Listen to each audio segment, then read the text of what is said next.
Okay, this video is a conversation between myself and Jodi, who's single, retired, and has $1.6 million to her name. She was interested in getting some one-time free help from me. The purpose of sharing this video is threefold. The first is just illustrating the dramatic difference between what's possible and what might be currently the situation for your finances. And especially that's true around spending, tax savings, and just gaining a newfound peace of mind. Second reason is just sharing some valuable strategies and ideas that will probably also be applicable for your situation. And then the third reason is I just want to pull back the curtain on what it's like to work with us at Farnam. So Jodi is not a client, but nonetheless, I think it's a helpful example of how we communicate with clients, how we add value for folks, especially who are nearing or in retirement and have saved more than $1 million. Jodi specifically was a sweetheart to talk to. I especially loved her Texas accent. See if you can spot it, and I hope you enjoy. Jodi, just to start right out of the gate, you mentioned something really interesting in our fact-finding conversation, which was you said you've been focused on spending only your Social Security and pension every single month, and that you were doing that because that's how you were raised, and you just don't want to run out, which makes all the sense in the world. Question for you, if you could spend more, what would you spend on and why? That's an interesting question. So if I were to spend it on anything, it might be to get a dog, it might be to do some traveling, it might be some entertainment, movies or plays, that kind of thing. Yeah. But I do try to stay within my budget of just living on Social Security. Yep. So, Jodi, at the end of our last conversation, I input those details into your financial plan, which we can now see on the screen. So I've added the Jodi World Tour and getting a dog and spending money on that. So what I also wanted to show you was just how much more you could spend in theory, or if you wanted to. And just before I show you the answer here, do you want to take any guess at how much more a year you could spend the next 10 years? I'm going to guess maybe 10,000. That's a fair guess. What I'm going to do is I'm going to plug in, and you can see my screen, right, Jodi? Yeah. I've just plugged in 100,000.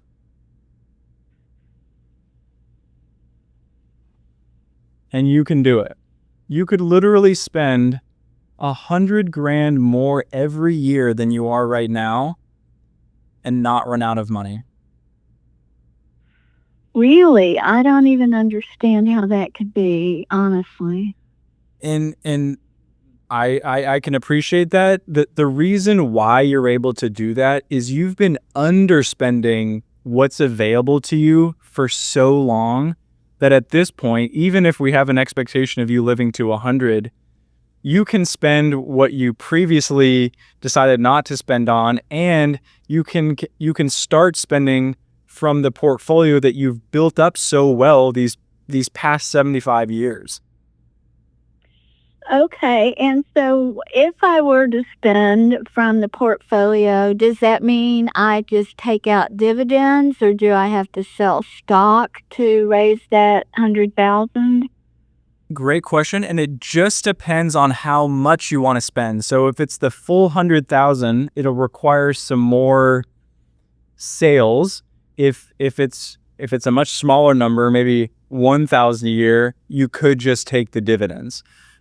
So we already talked before about this idea of you wanted to move away from a 70% stock portfolio into one that's lower risk.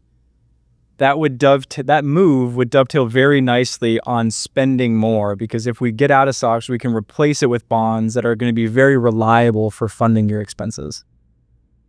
Okay. Well, that is interesting. How does that sit with you, Jodi? Well, that's nice. I mean, I don't think I'm gonna go out and go on a spending spree, but it's really some peace of mind, Yeah. to have. Yeah. Which I'm glad to help with. Okay.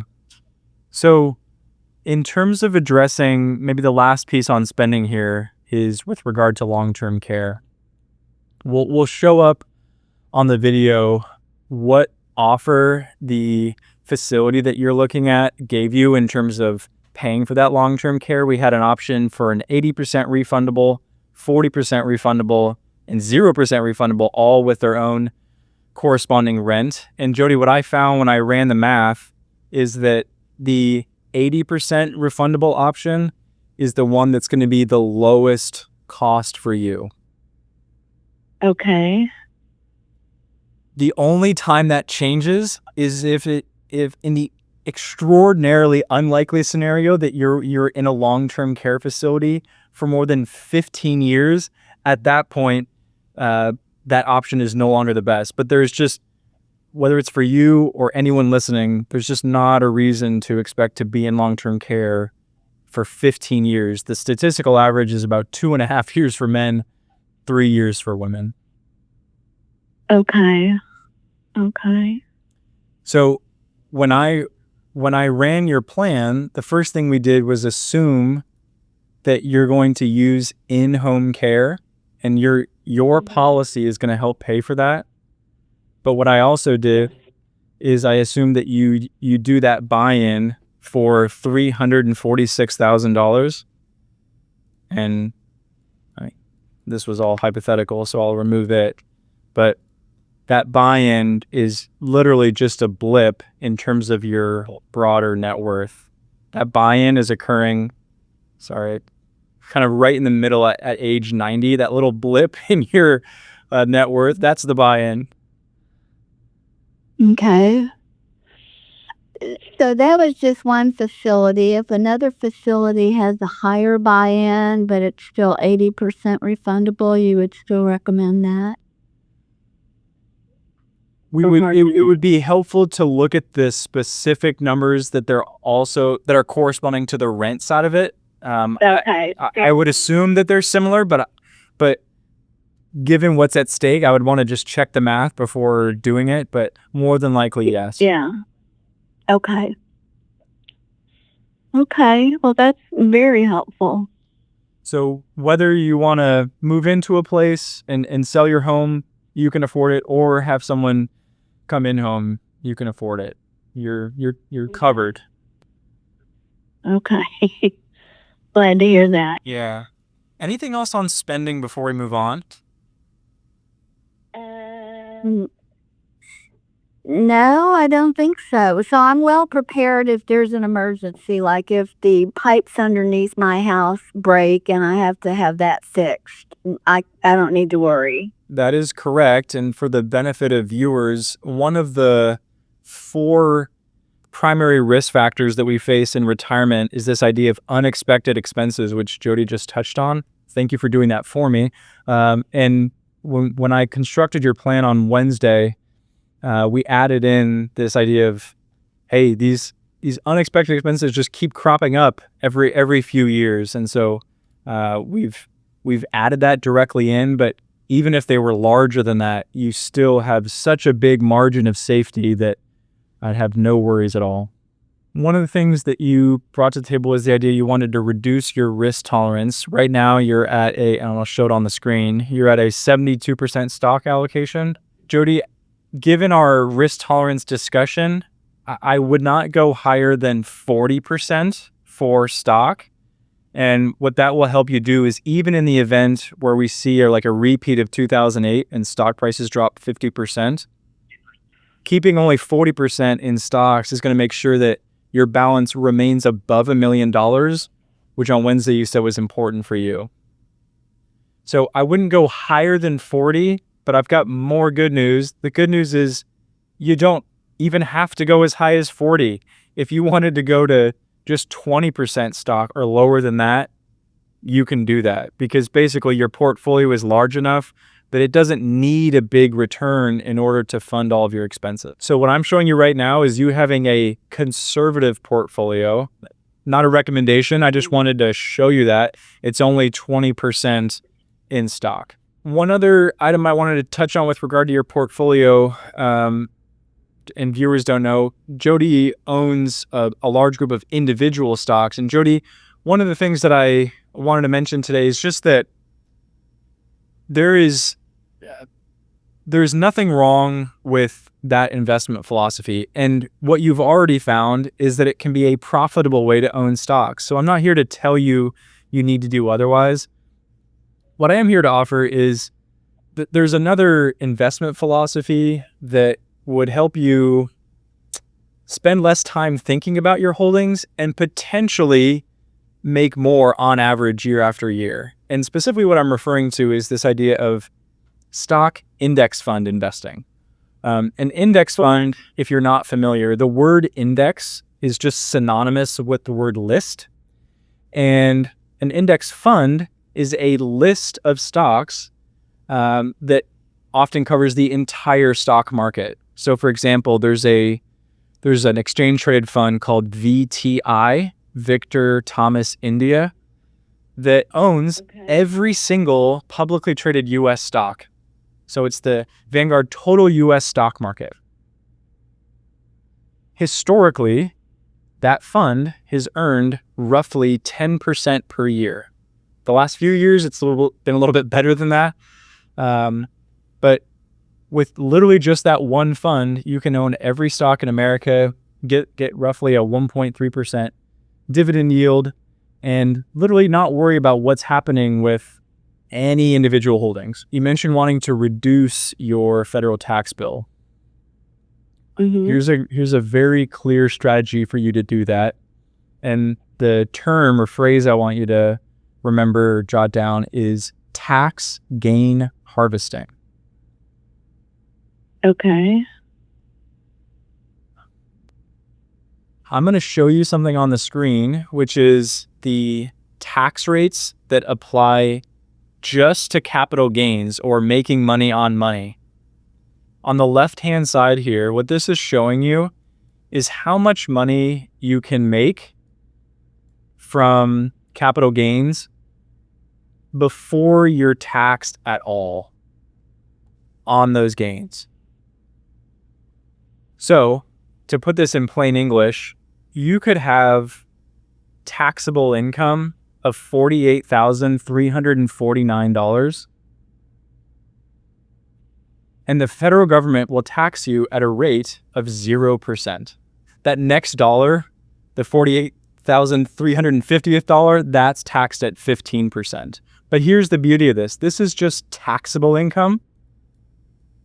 Your adjusted gross income can be higher than that.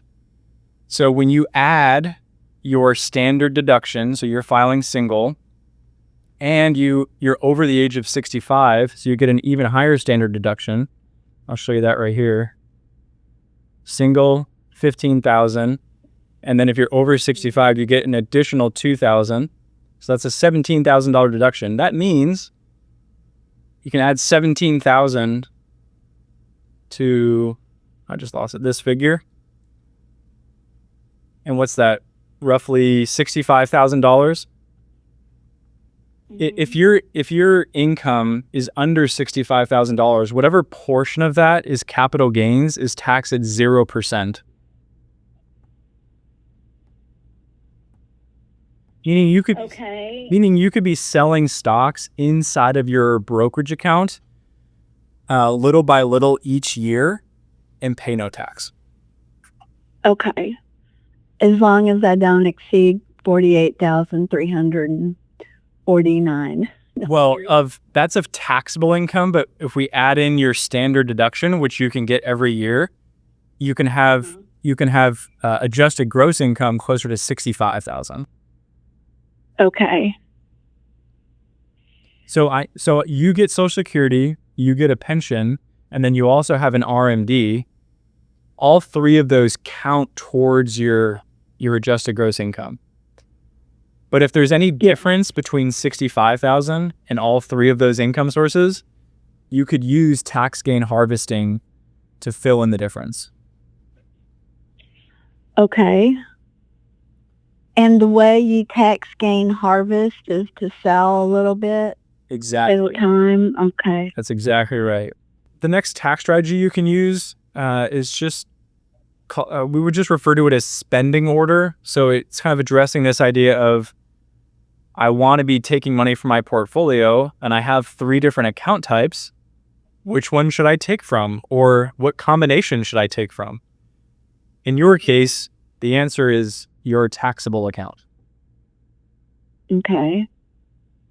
It's going to be many, many years based on your current trajectory until that account is depleted, if ever.